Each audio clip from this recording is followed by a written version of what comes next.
For 5 minutes.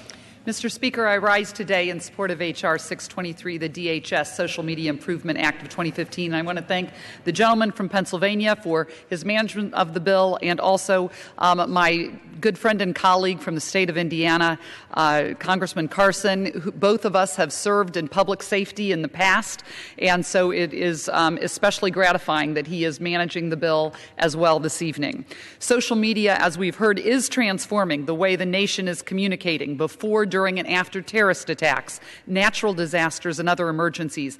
There are countless examples from recent events of how citizens are turning to Facebook, Twitter, Instagram, and even Snapchat for public safety information to comfort survivors, tell loved ones they're safe, and request assistance. And has already been mentioned, citizens of South Carolina use social media to communicate with first responders, friends, and families after heavy rainfall caused destructive flash flooding across the state.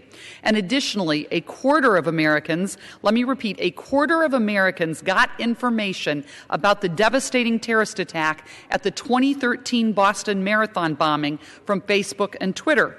Citizens are not the only ones using social media during and after an emergency. First responders are proactively using social media as a force multiplier to get vital information out. For example, immediately following the terrorist attack and during the manhunt, the Boston PD utilized social media as a way to communicate with and solicit information from citizens and visitors. These are just a few of the hundreds of examples that demonstrate the prevalence of social media use before, during, and after an emergency. In the 113th Congress, I served as the chair of the Committee on Homeland Security's Subcommittee on Emergency Preparedness, Response, and Communications. And the subcommittee held 2 hearings that focused on this new phenomenon, and I learned at that time that the nation is making great strides in this area. Gaps and challenges remain.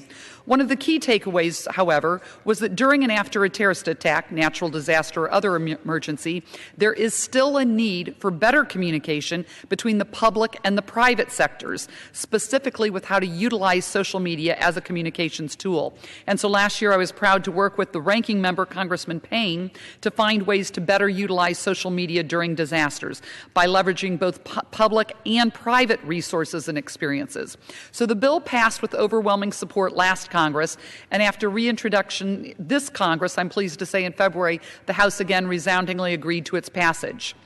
So H.R. 623, essentially, while authorizing and enhancing the Department of Homeland Security existing social media group, what it does, however, it ensures that best practices and lessons learned on the use of social media during terrorist attacks or disasters are being discussed and shared with federal, state, and local first responders, non-governmental organizations, academia, and the private sector.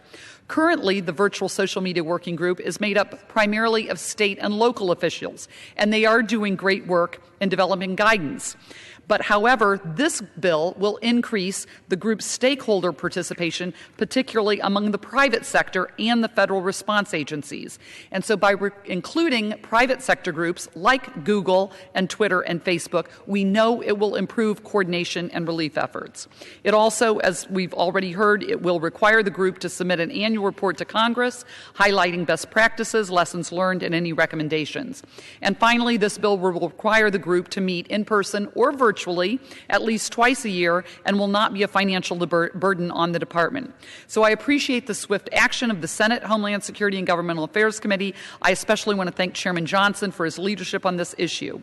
Their thoughtful additions have served to further improve the bill. I also want to thank Chairman Schuster and Chairman Barletta of the T&I Committee for working with me to get this bill to the floor, and also my successor at EPRC, Ms. McSally, for continuing to make this issue a priority. And finally, I want to thank the staff, because we know that this bill and the improvements with technology, it will save lives and will make our first responders and those in danger safer. With that, I yield back and urge my colleagues to support the bill.